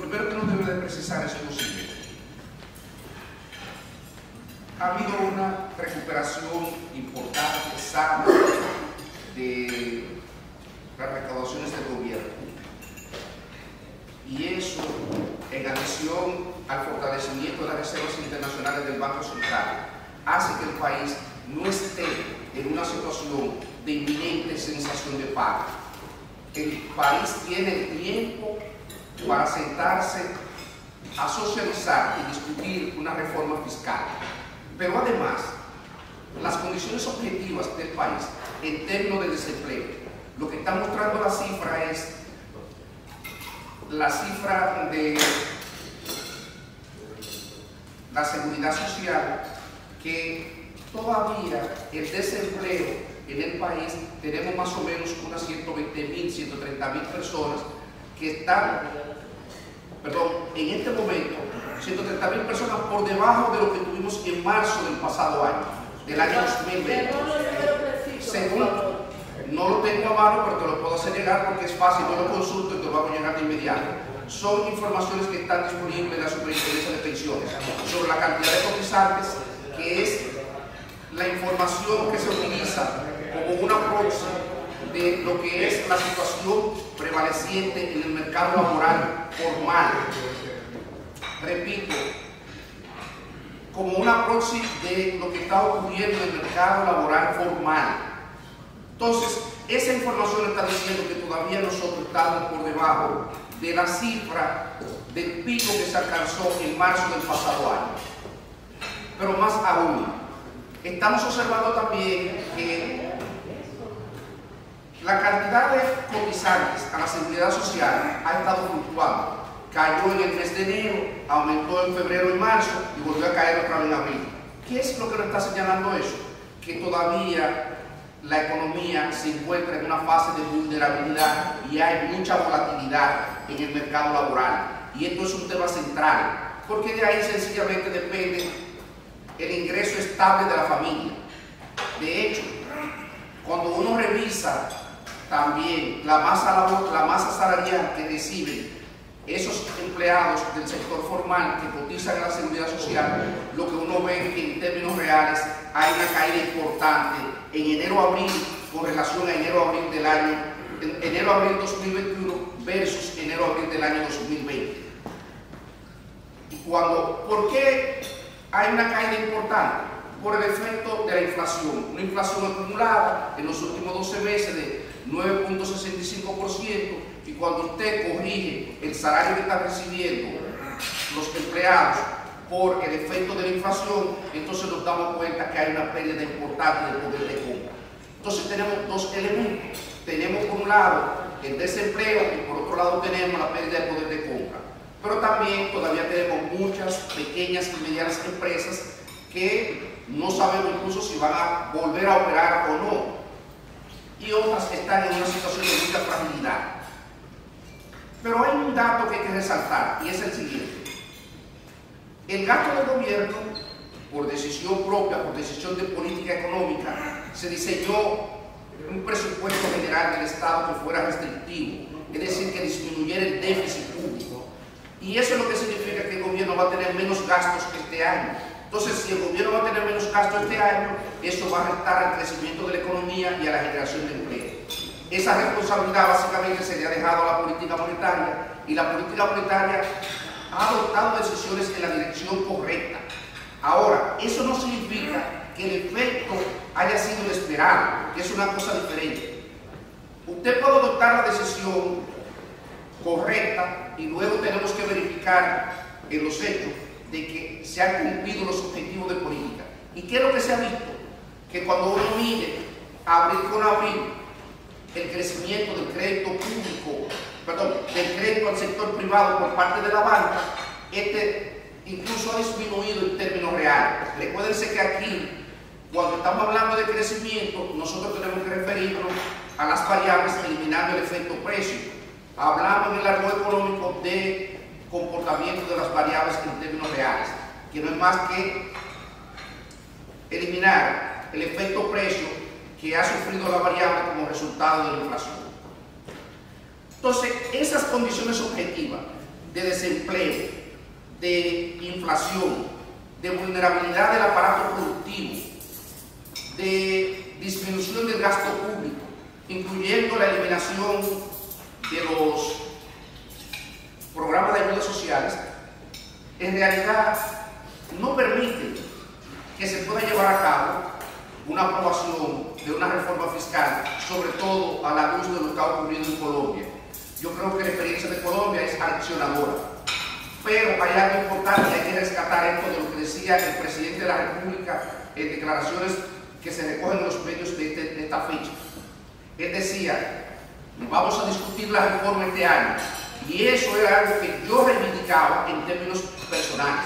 Decía así, me parece que la reforma se puede aprobar el próximo año porque es un tema que yo voy a plantear ahora, unos elementos que son sumamente complicados. Pero lo que se va a proponer, lo que se va a socializar con la sociedad, debería de ponerse sobre la mesa para saber qué es realmente lo que se espera. Y parece que el gobierno, por las declaraciones del presidente, va en la dirección de proponerle a la sociedad, de poner sobre la mesa, de comenzar a socializar una propuesta de reforma, y que esa propuesta de reforma se someta al Congreso el próximo año. ¿Y por qué el próximo año? Aquí hay elementos que yo creo que son fundamentales. No hay forma de aprobar posiblemente una reforma política si no hay un acuerdo de liderazgo político nacional. Recordemos que para la aprobación de una reforma fiscal se necesita una mayoría cualificada en el Congreso. Entonces se requiere el tiempo para que el liderazgo político pueda ponerse de acuerdo, no solamente tener la propuesta. Ese es el tema central que hay aquí. ¿Está el liderazgo político actualmente en disposición de asumir los costos de una reforma fiscal? El gobierno solo puede aprobar la reforma. Eso es lo que hay detrás de todo. Más allá del problema, que si hay que hacer la reforma, dice el Fondo Monetario Internacional, dicen las calificadoras de riesgo, que el país debería de hacer una reforma, y nosotros, yo en términos personales creo que el país debe hacer una reforma porque hay un tema de sostenibilidad de la deuda. ¿Es que el país no puede pagar su deuda este año? En absoluto. El país está en capacidad de cumplir con sus obligaciones a corto plazo. Ahora, a mediano plazo, todos los análisis que se han hecho conducen a pensar de que después del 2022 sería impostergable la realización de una reforma. Yo voy a parar aquí, te voy a escuchar para luego cederle la palabra a Juan. ¿Qué tipo de reforma haría usted si dependiera de usted proponer esa reforma? No, déjame decirte algo, eso yo lo tengo clarísimo. Eso es algo que tiene que proponerlo el gobierno. Nosotros lo que tenemos que hacer como partido de oposición es examinar la propuesta del gobierno, validar lo que nosotros estemos de acuerdo y, obviamente, fijar posición en torno a ello. Eso sí lo tengo claro, pero la responsabilidad de quién debe de proponer una reforma debe de hacerlo el gobierno. Esa es parte de la tarea y de la responsabilidad de gobernar. Como la nuestra será evaluarla en su momento y pronunciarnos sobre esa propuesta.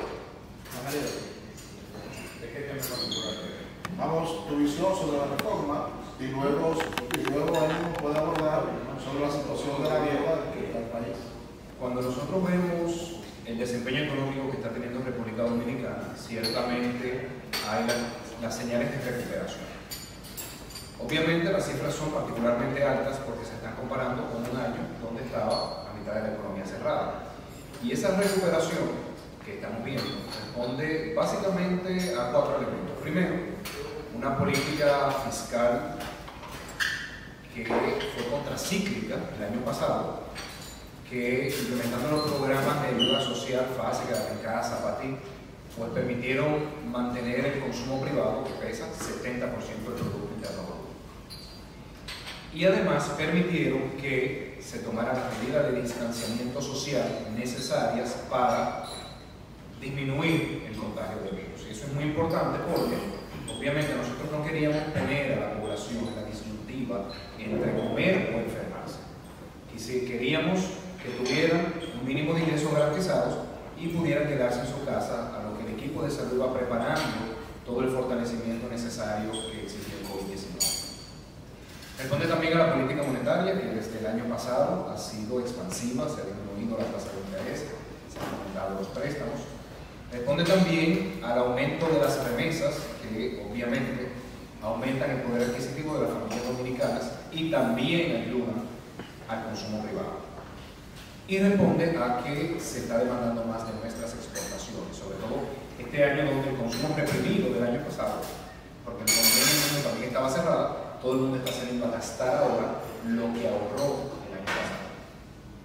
Obviamente eso debería llamarnos a mantener la economía dominicana en vigilancia y no pensar que todo está solucionado y que ya estamos en un franco proceso de recuperación indefinida.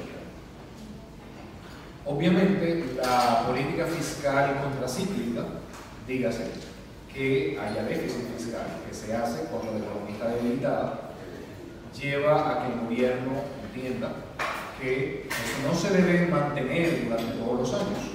Eso luego se recupera cuando la economía ya está más dinámica. Les voy a dar un ejemplo. Por eso, el presidente Biden de los Estados Unidos ha planteado un estímulo fiscal bastante fuerte, quizás de lo más fuerte que se haya visto en las últimas décadas en los Estados Unidos, pero ya tiene un plan de contingencia de cómo va a garantizar el mantenimiento de la sostenibilidad de la economía. Y yo creo que eso es lo importante en República Dominicana, que con un diálogo objetivo, prudente, maduro entre las fuerzas políticas y sociales, se pueda llegar a un acuerdo de cómo vamos a estimular la economía, proteger la salud de las personas y darle estabilidad a mediano y largo plazo. Y digo eso, que debe ser un diálogo prudente, porque entiendo que todos los actores políticos debemos ir a ese diálogo sin prejuicios, poniendo el país por encima de todo. El secretario general ya ha hecho pública la posición del partido de que en tema de salud nosotros vamos a sumarnos a los esfuerzos del gobierno.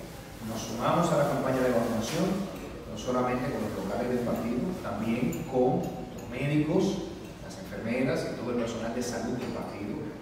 También se expresó en la declaración que hizo el titular de la Secretaría de Salud nuestro ánimo de involucrarnos en la campaña directamente de vacunación casa por casa, que fue el PLD que lo propuso la semana pasada, y nosotros queremos también participar en ese diálogo sin prejuicio.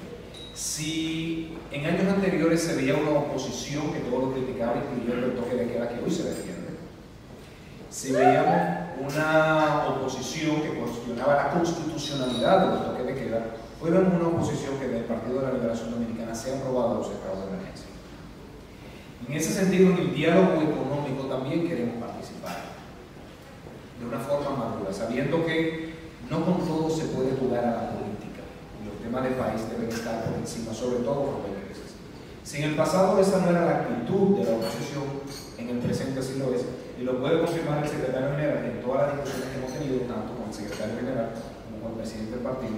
Se nos ha pedido que tengamos una actitud propositiva. Así sería. Yo creo que en lo adelante tenemos que discutir cómo se le dé esa sostenibilidad fiscal. Y esa sostenibilidad fiscal se le da combinando ingresos y gastos. Por un lado, combinando gastos porque se puede plantear una reducción del gasto, sobre todo porque en el programa de gobierno del presidente Luis Abinader se decía que había la posibilidad de reformar hasta un 3% del PIB en gasto. Pues entonces tenemos que esperar que ellos hagan una propuesta. Y cuando se hagan impuestos, obviamente nosotros en nuestro accionar de gobierno siempre hemos creído que cualquier reforma debe proteger a los más vulnerables y debe hacer que quienes más tienen más paguen. De hecho, qué bueno que hablamos del tema de Colombia, porque Luis Reyes citaba cómo en Colombia se produjo ese descontento a pesar de que en Colombia la reforma fiscal planteaba el establecimiento definitivo de los programas de ayuda social a través de un ingreso mínimo garantizado, porque se quería proteger a la población. Entonces, yo entiendo que cuando vayamos a discutir la reforma siempre tendremos que ver esa combinación entre la sostenibilidad de las cuentas fiscales y proteger a las personas que están en mayor vulnerabilidad socioeconómica. Hay un cuestionamiento sobre el ritmo. Después de la pandemia se inició con el tema de la deuda que empezó el año pasado, ha continuado este año, y algunos temen que su impacto en el Producto Interno Bruto la convierta en Yo creo, y lo he dicho desde que era funcionario público del gobierno pasado, que cuando hablamos de la deuda tenemos obligatoriamente que hablar de calidad del gasto. La deuda, si va a apoyar proyectos de reactivación económica, si va a apoyar infraestructura que crea no solamente la demanda agregada en la actualidad, porque el sector construcción dinamiza la economía, sino que sienta las bases para la productividad y la competitividad de la economía en el mediano y largo plazo. Es distinto a cuando se tiene una deuda que va a financiar un gasto corriente de baja calidad, sobre todo si es un gasto corriente que no está asociado a los programas de ayuda social que permiten ese ingreso en estos momentos de dificultad. Hablar de deuda, obligatoriamente tenemos que hablar de calidad del gasto. Si vamos a evaluar el ritmo de endeudamiento que tiene el gobierno, tenemos que evaluar en qué se están gastando los recursos. Y si preocupa la caída en la inversión pública que se ha visto en este año, insisto, porque la inversión pública es motorizadora de la economía, pero además esa inversión pública permite crear las condiciones para que en el futuro la economía dominicana vuelva a crecer a tasas cercanas al potencial. Bueno, yo quiero volver un poco a la parte económica para que no se nos quede. Entonces, como es sobre ese tema, creo que vamos para cerrar lo económico. Porque el otro día, como yo tuve tendencia, justamente como tú dices, Pero no por los cantinas. No es cantina aquí. Eso de cantina que es malo. Que tú fuiste tendencia con el tema del endeudamiento. Se vio una crítica muy reiterativa en las redes sociales que decían, bueno, pero ¿por qué el PLD critica el endeudamiento cuando el PLD se endeudó en momentos en que la economía dominicana crecía a un ritmo envidiable para el resto de la región? Sin embargo, este gobierno se está endeudando en un contexto de crisis sanitaria y de crisis económica. Entonces, ¿tú pudieras aclarar la observación que haces en ese sentido? Claro, cuando me refería a la deuda, yo no hice una crítica a la deuda. Yo hice una observación del ritmo de endeudamiento que lleva el gobierno. Eso no es una crítica, eso es solamente calcular los niveles de deuda actuales, los niveles de deuda a agosto del año pasado, y se ve un aumento superior a 8.000 millones de dólares. Decir que ese ritmo de endeudamiento ha sido rápido no implica una crítica a la deuda. ¿Implica que sea rápido? No. Cuando los economistas vamos a criticar la deuda, nosotros usamos otros argumentos. Hablamos de la tasa de interés a la que se está endeudando, hablamos de si la deuda es interna, si es externa, hablamos también de la calidad del plazo. Entonces, observar el aumento de la deuda no quiere decir criticar la deuda. Ahora, aprovecho para aclarar. No es cierto que solamente se debe endeudar cuando la economía está en una fase negativa del ciclo. La deuda se debe realizar cuando haya proyectos cuya rentabilidad socioeconómica justifiquen esa inversión. Entonces los países normalmente adquieren deuda para financiar el desarrollo de la infraestructura, por ejemplo. Si se va a realizar una carretera que va a crear una serie de empleos, esos empleos a su vez van a pagar impuestos, esos empleos a su vez van a reducir la pobreza, pues entonces esa deuda es una deuda positiva. Siempre se tiene que hablar de calidad del gasto. O sea que cuando me vieron hablar de la deuda, en ese momento yo no estaba haciendo una crítica. Yo haría una crítica a la calidad del gasto como la hice al observar que se estaba teniendo una baja inversión de capital. Y lo especifiqué porque en momentos de debilidad económica la inversión pública es importante para reactivar la economía. No olvide eso. Solamente para hacer una precisión sobre el tema, cuando no se refiere a la velocidad de endeudamiento del gobierno, de este y de cualquiera, honestamente, más que nada, es una invitación a reflexionar sobre el tema de la sostenibilidad de la deuda. Mientras más rápido se endeuda el gobierno, pues obviamente más cerca lo pone el tema de la reforma y la preocupación en torno a darle sostenibilidad a las cuentas fiscales. Porque no es lo mismo nosotros aumentamos la deuda en una proporción similar a lo que lo ha hecho posiblemente el gobierno, pero lo ha aumentado en 8 años. El gobierno ha aumentado esa proporción de la deuda en 8 meses. Entonces eso tiene que invitar la atención de todos en el sentido de cuáles son las consecuencias de que se haya acelerado el endeudamiento. No es porque per se nosotros pensemos que todo endeudamiento es negativo. De hecho, yo estoy convencido que un gobierno con unos niveles de ahorro un país con unos niveles de ahorro tan bajos como República Dominicana, si no se hubiera podido endeudar, nunca hubiese podido alcanzar los indicadores que hoy exhiben de desarrollo.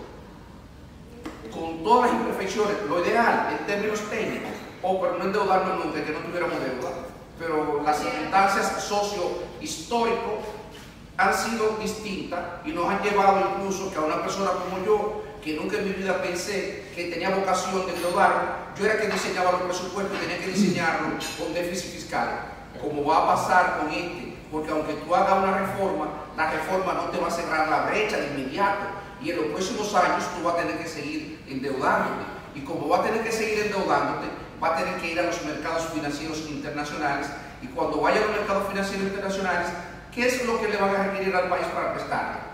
Una demostración de que sus cuentas fiscales tienen la capacidad para repagar las obligaciones que el Estado contrae. Por eso el tema de la sostenibilidad. Oye, pues, ¿qué eres tú? Es que tú no miras para acá. No, hermano. Coño, Lupeta, mi amigo. De long time, 40 años. Mirando el equipo que te gasta. Pesado, 40 años, ese pejillo. Mira, ahí la posición del PLD es clarísima. Cualquier iniciativa en este sentido debe provenir del gobierno. Punto. Debe provenir del gobierno. Ahora, tampoco vamos a caer, digamos, como actor político fundamental del sistema democrático dominicano, como partido fundamental para la estabilidad social, económica y política. Vamos a caer en la irresponsabilidad de que es un tema que lo vamos a bordear, que lo vamos a eludir. No. Pero, ¿quién va a presentar el presupuesto de acuerdo al mandato constitucional y a la misma Ley General de Presupuestos? ¿Quién tiene que presentarlo ante el Congreso Nacional? El gobierno.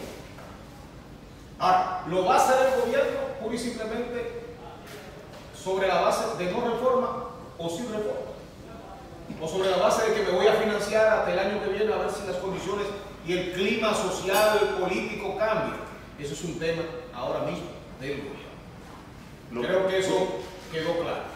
No, lo que yo quiero que precisen es. La bienvenida al señor Manuel Corripio a... No hay que parar. ¿Tú me llamas? Sí, para decirle que no te fuera, que yo vengo. Pues yo tenía el teléfono metido en el bolsillo. Por eso lo que quiero el lector, el papel ha habido un episodio. Charlie sabe mucho de eso. Pero lo que quiero que ustedes precisen es. ¿Por aquí es tú lo preguntas? No, a dos de tus técnicos más calificados del país. Si ustedes entienden que hay o no hay condiciones ahora para la reforma fiscal.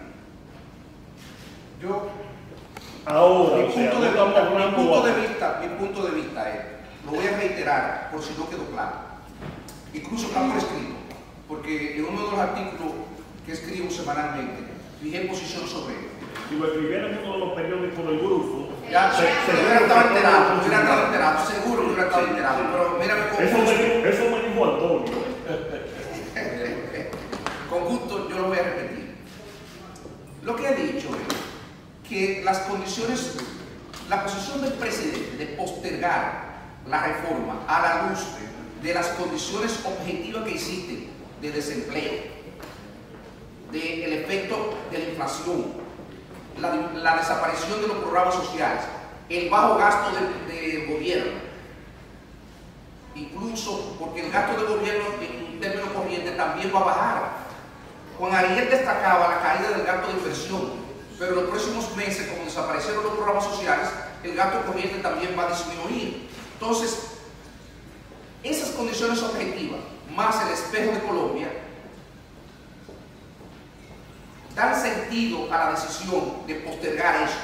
Pero al mismo tiempo, cuando se adoptaba la decisión, porque eso fue lo que el presidente anunció, que se iba a retomar la discusión este año, y lo que nosotros rescatamos es que como es un proceso tan largo que puede tomarse meses, la discusión de una reforma fiscal que hay que socializarla y que además de socializarla, yo insistía que había que llegar a una concertación política con el liderazgo nacional, incluso con el sector empresarial, con el sector sindical, con los grupos de presión. Como eso es un prerequisito para una reforma exitosa, cuando yo digo exitosa, una reforma que no genere una situación de ingobernabilidad, que no genere tensiones sociales, entonces hacía sentido postergarla, pero que la discusión debía de iniciarse este año. Y que eso me parecía, yo saludaba la decisión del presidente cuando anunciaba que la discusión se iba a iniciar este año, porque eso es lo que me parecía correcto. Correcto la discusión este año, que lo pongan sobre la mesa, como decía el secretario general, después que sometan el presupuesto y que la aprobación, que podía conllevar más tiempo, bueno, pues se hiciera el próximo año, dadas las condiciones políticas, económicas y sociales que está viviendo el país, que describo, no son las mejores, no son las ideales para uno llevar una reforma fiscal que además, Pérez Casanova, es de gran calado, porque no es una reforma pequeñita la que se requiere, es una de las reformas más grandes que históricamente se haya llevado en el país, que va a golpear severamente a los sectores afectados. Entonces, ante un escenario como ese, reitero, parece que tiene sentido, a mí me luce que tiene sentido la decisión de que se apruebe el próximo año y que este año se someta a discusión, se someta a conocimiento de la sociedad y a discusión la propuesta del gobierno. Mire, el gobierno convocó el Consejo Económico y Social. Lo convocó. ¿Lo convocó? Sí, lo convocó. Se hizo una primera reunión, inclusive nosotros autorizamos a que nuestros legisladores, los que fueron invitados, senadores, asistieran. El Consejo Económico y Social. Estaba supuesta a comenzar ahora en julio la discusión. Bueno, supuestamente, digo supuestamente porque no fue una invitación oficial al PLD. La información que tenemos es que hay que abordar el tema laboral, el código laboral. Nosotros estamos en una discusión que ya arranca con el tema salarial. Con el tema salarial, aumento salarial. ¿Hasta dónde llegará el sector privado? Eso será una negociación en el Consejo Nacional de Salarios y eventualmente en el Consejo Económico y Social. Ahora, la posición, la sensata y a la vez medio ambivalente es ¿hasta dónde debe ser el aumento salarial? Y yo te puedo responder sin ser economista fácilmente, bueno, ¿a qué no afecta a la economía? Y quede bien, y parezco un economista. Pero al final tiene que ser una discusión entre todos los sectores y operadores socioeconómicos, como dice Luis. Ahora, yo reitero, en el caso, por ejemplo, del PLD, ¿quién debe definir la línea de asistencia inclusive a cónclaves, a reuniones del comité político como autoridad máxima? Como autoridad máxima. El comité político tiene que reunirse así como estamos aquí y decir, bueno, vamos con tal posición y la va a llevar este equipo, la va a llevar el secretario general con X o Y personas o técnicos. Ahora, lo que sí estamos claros como partido es que debemos defender la estabilidad social, económica y política. En eso sí estamos claros. Y que la paz social no puede estar, si está en nuestras manos o en las manos, en un ejercicio de inteligencia colectiva, jamás puede ponerse en peligro. Pero que no se deba hacer el secretario. Exactamente eso es. No, nada. Sí, Mario, ¿qué tan grande ha sido el impacto de la salida de Leonel Fernández del PLD? Lo pregunto porque desde que él creó la Fuerza del Pueblo, por lo menos anuncia cada semana que se están llevando gente del PLD, nuevos miembros. ¿Qué tal para el partido que uno de sus principales líderes forma la tienda acá? La división decía desde el primer momento que nos hizo daño, evidentemente. Pero para nosotros es un tema, es agua pasada. No me va a morir. Es agua pasada. El doctor Leonel Fernández hace lo que tiene que hacer.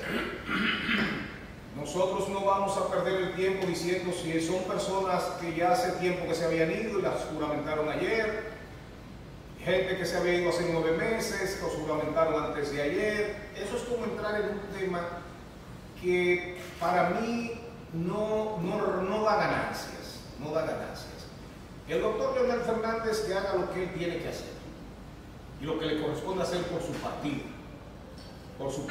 Nosotros tenemos que hacer lo que tenemos que hacer y lo que estamos haciendo por nuestro partido. Y en ese sentido el secretario general de manera particular no se distrae. Y no invierto ni una neurona, ni una proteína, ni una gota de suero. Lo mío es, en mi caso en particular, lo mío solamente es moverme y estarme moviendo permanentemente dentro de mi partido y apostando a mi partido. Veremos más adelante. Dice el doctor Cárdenas que eso también ayuda a la salud, moverse mucho. A él hace falta. Pero yo quiero saber a propósito del tema del PLD. Ya no existe la OTAN en el PLD. En el PLD no hay necesidad de que exista OTAN. No hay necesidad, claro. No hay grupo humano donde hasta por niveles empáticos, de intereses comunes, de la práctica de un deporte, de una virtud, hasta de un vicio no se junte. De una virtud y hasta un vicio no se junte. Esa es la naturaleza humana, ¿o no? Ahora, ¿qué es lo que pasa? Quiero que quede claro, dije, hasta por una virtud y hasta un vicio, los seres humanos se juntan, se reúnen, ¿verdad? Por diversión, esparcimiento, lo que tú quieras, hasta para el sufrimiento nos reunimos. Ahora, el presidente del partido fue presidente de la República ¿cuántas veces? 2 veces. Y el secretario fue senador 3 periodos. Y él puede volver a ser presidente del partido. Digo, presidente de la República, ni el senador puede volver a ser senador, ni puede ser presidente de la República, ni aspirar 4 años. Mientras sea secretario. Mientras sea secretario. Mientras sea secretario, claro, mientras sea secretario. Ahora, ¿qué nos deja eso? Que hay 2 personas instaladas en el partido, en el territorio, digo, en la Casa Presidencial y en la Casa Nacional, trabajando por el PLD. Eso no impide que en el comité político haya muchachos que se identifiquen, viejitos que se identifiquen. Eso no lo puede prohibir nadie. De la Casa Nacional y la Casa Presidencial, ¿cuál es la diferencia entre las 2 casas? ¿Y quiénes se mide en una casa y en la otra? El secretario general se mide en la Casa Nacional y el presidente del partido ahora se mide en la Casa Presidencial. La Casa Presidencial, eso fue como en el 2008. Si tengo entendido, 2007, algo así, que le dijeron al presidente, al entonces presidente de la República y presidente del partido que había que separarse y tener una casa aparte y la Casa Nacional aparte. Si fuese por mí, y lo digo aquí con toda sinceridad, con el perdón del presidente del partido, si fuese por mí, no existiera. Charlie, finalmente ya estamos sobre el tiempo, pero una pregunta política. ¿Se ve el PLD en condiciones de fortalecerse tanto como para poder ser opción de poder real en el año 2024? Claro que sí. ¿Y quién sería un posible candidato? Claro que sí. Mira, y no bajo el precepto casi histórico y casi de verdad, así como que sí que es verdad, que no admite réplica. No recuerdo el nombre, era un político peronista, seguidor a ultranza de Juan Domingo Perón, que decía a la oposición, don Domingo, a la oposición hay que dejarla que gobierne para que se desacredite. A la oposición hay que dejarla que gobierne para que se desacredite. ¿O sea, ustedes creen que el PLD digo se va a desacreditar? No, nosotros no estamos pensando en eso nada más. Nosotros estamos trabajando para volver a consolidarnos como la mayor mayor fuerza política del país. Claro, que nos pueden ayudar los errores recurrentes y el rosario de desatinos del gobierno. Claro que sí, pero nosotros estamos pensando más en lo atinado de nuestras acciones. ¿Y qué le ¿Cuál dice? es En lo el atinado de nuestras recurrente acciones. del gobierno? Porque ahora... Y además, no, ¿qué le dice la encuesta que la semana pasada Danilo tenía en sus manos? No vamos así, pero vamos de manera sostenida, volviendo, y el PLD está de vuelta porque no podrán borrar las realizaciones positivas. No, pregúntele a Manuel que domina esos números más que yo. Pero que el entrevistado de Chávez. Pero lo que pasa es que es difícil de creer que la diferencia. Bueno, tú le dices que el PLD, tú lo quieres decir y ayudarnos si tú quieres. El PLD es una fuerza ascendente otra vez. El PLD vuelve al cariño y al afecto del pueblo. El PLD es de hecho la segunda fuerza política del país, pero real y efectivamente los pronósticos dicen que será la primera fuerza política en menos de un año. Las diferencias. ¿Qué dice?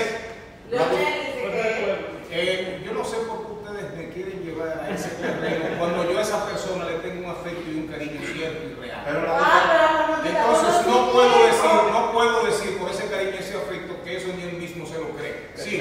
Las diferencias que le dan esos numeritos llegan al 5% entre el PLD y el PRM. Entre el PLD y el PRM llegan con 5%. No, todavía no. Mira que te estoy hablando con mentira. Todavía el presidente sigue siendo una figura bien valorada.